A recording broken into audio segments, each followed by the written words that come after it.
السلام عليكم، ازيك يا شباب؟ يا رب تكونوا بخير. النهارده ان شاء الله هنتكلم عن فيديو مهم جدا، وهو مقارنه بين النوت 10 برو والنوت 9 برو. زي ما بنعمل كل اصدار، كل ما بينزل سلسله جديده بنقارنه بالسلسله القديمه ونشوف ايه الابديت اللي حصل، وهل يستاهل ان انت تغير من النوت 9 برو للنوت 10 برو. كل ده هنشوفه في الفيديو، فبدون رغي كتير فيلا نبدا الفيديو.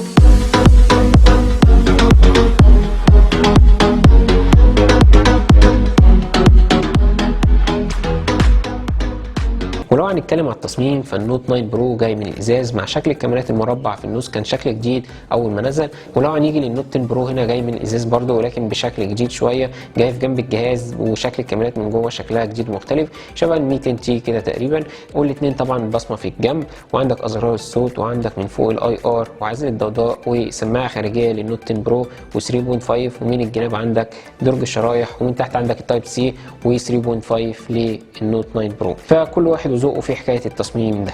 ولو هنيجي للشاشات هنا، فعندك النوت 9 برو هنا جاي 6.67، نفس حجم النوت 10 برو بالظبط، وفول اتش دي بلس، بس هنا الشاشه اي بي اس بكثافه بكسلات 395 بكسل لكل انش، طبعا بمعدل هنا ريفريش ريت 60 هرتز. اما لو هنتكلم عن النوت 10 برو زي ما قلنا نفس الحجم وكل حاجه، لكن الشاشه هنا اموليد مع تردد 120 هرتز، فالشاشه هنا هتكون متفوقه بفرق ملحوظ للنوت 10 برو كالوان وتشبع وتفاصيل. فدي اول نقطه للنوت 10 برو. ولو هنيجي للنوت 9 برو، جاي بمعالج من سناب دراجون 720 جي بتقنيه 8 نانومتر مع معالج رسومي ادرينو 618، هيديك اداء ممتاز جدا وكويس، مش هيأثر معاك في حاجه، وقريب جدا للنوت 10 برو اللي جاي بمعالج من سناب دراجون 732 جي ونفس الكارت الرسومي ادرينو 618. فالاداء هنا قريب جدا من 720 جي، يعني هيكون متفوق بحوالي 20000 نقطه على منصه البنش مارك. فالاداء هنا في التليفونين ممتاز ومش هيأثروا معاك في اي حاجه.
ولو هنيجي لنقطة برضو مميزة في النوت 10 برو، اللي هو جاي هنا بسماعات ستيريو، يعني عندك سماعات ستيريو صوت مجسم، على عكس الموجود في النوت 9 برو جاي بسماعات عادية. فدي نقطة برضو للنوت 10 برو.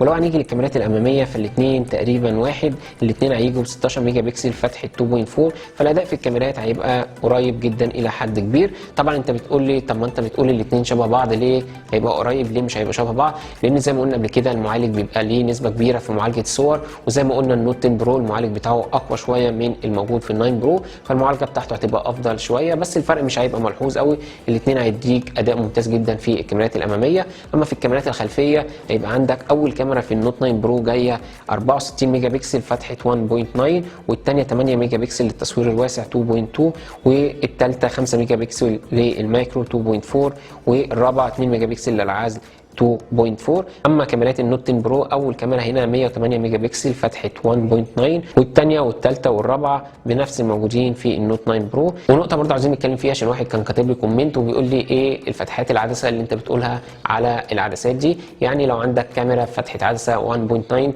وعندك عدسه ثانيه 2.2، فال 1.9 بتبقى افضل، بتبقى بتستقبل اضاءه اكتر فبتبقى افضل، فكل ما الرقم بيقل كل ما العدسه بتبقى افضل. فالكاميرات الخلفيه هنا هتبقى متفوقه اكيد للنوت 10 برو كالوان وتفاصيل ودقه، بس اكيد النوت 9 برو مش هتبقى وحشه لانها برده ممتازه، بس النوت 10 برو زي ما قلنا متفوقه عليها. وطبعا الاثنين بيدعموا فيديو 4K وسلو موشن بجوده HD. اتكلم على البطاريه هنا فجايه 5020 ملي امبير مع شحن سريع 30 واط.